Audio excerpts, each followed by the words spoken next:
Valentine's Day is coming up, and 'tis the season for love. Yeah, and whether you're a newlywed or a relationship veteran, all relationships take work and effort, and who better to offer advice than a divorce attorney?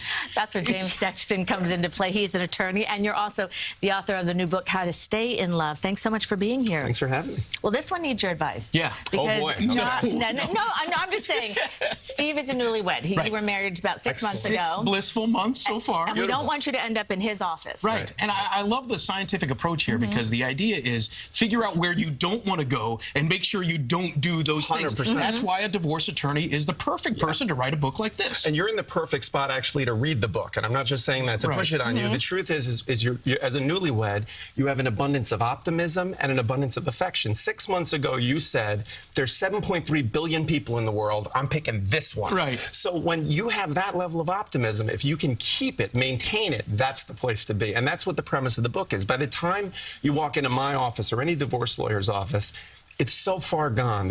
You've lost the plot so much. But right now, you're on point. You're on the story. You know where you want to stay. I got it. So this is what we're going to do. We're going to try to keep you. It's like a how not to book, not a how-to book. We're trying to keep you right where you are. Fair enough. And I think that's a lot easier. You know, if you gain a bunch of weight, losing the weight is hard, but maintaining your weight's not as hard. So that's the idea. Well, I was looking a little in your book. I saw one of the chapters said something like you can be right or you can be happy. 100%. So let's talk about one of those issues. Yeah, I mean, I think one of the biggest problems people have in relationships is the first time they talk about how to have a fight, they're in a fight. You know, in the middle of an argument, they're learning how to argue with their spouse. You know, you're a newlywed. You have, like I said, the abundance of optimism right now and affection. So you sit down and you say, look, at some point in this marriage, which I hope is going to last forever, we're going to disagree about something. It might be something tiny, it might be something huge. But are you the kind of person that doesn't want to go to bed angry? Are you the kind of person that you need a minute to process things? So talk about how to have a fight when you're not in a fight, and that's going to put you in a much, much better place down the road, whether it's big or small problems. Yeah, I feel like if you use phrases like, how would you feel if I went out for drinks with my friends tomorrow night? That's the kind of thing that opens the door to a conversation as opposed to just demanding something. And you going out for drinks with your friends, you know, that's an invitation because, you know, when you meet someone, there's the you, there's the me, and then there's the we. And when you get married, you create the we. But a lot of people, they focus so much on the we that they lose the you and me, which is what you fell in love with to begin with. So a lot of the things I talk about in the book are ways for people to just use that spiral of positivity. You know, you say to your spouse, hey, take some time, enjoy yourself, go out, you know, retain that you because that's the person I fell in love with. And that creates a spiral of her saying, you know, hey, you do your thing and enjoy.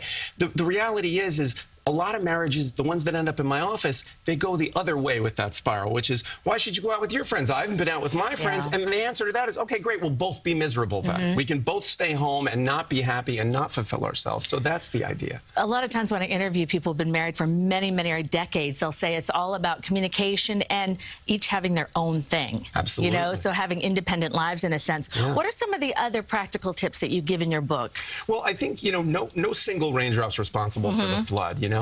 And I think every marriage has, you know, difficulties and challenges. And don't panic when that happens. You know, the reality is that's part of married life. But all the books that I read out there about relationships, they all give very general suggestions, like communicate better. What does that even mean? I mean, I like practical suggestions. I need to know what to do specifically. So really what I try to talk about is little things like leaving a note for your partner in the morning.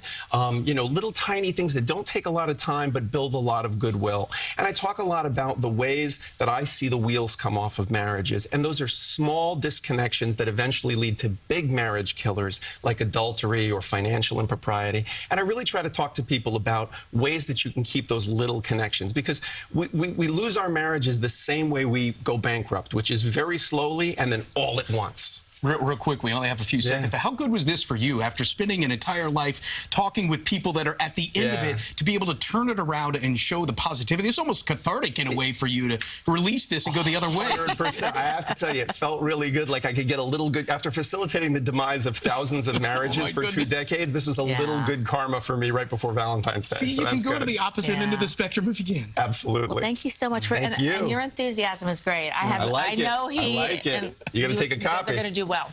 All right. How to Stay in Love is out right now. We have more information on our website, cbsnewyork.com.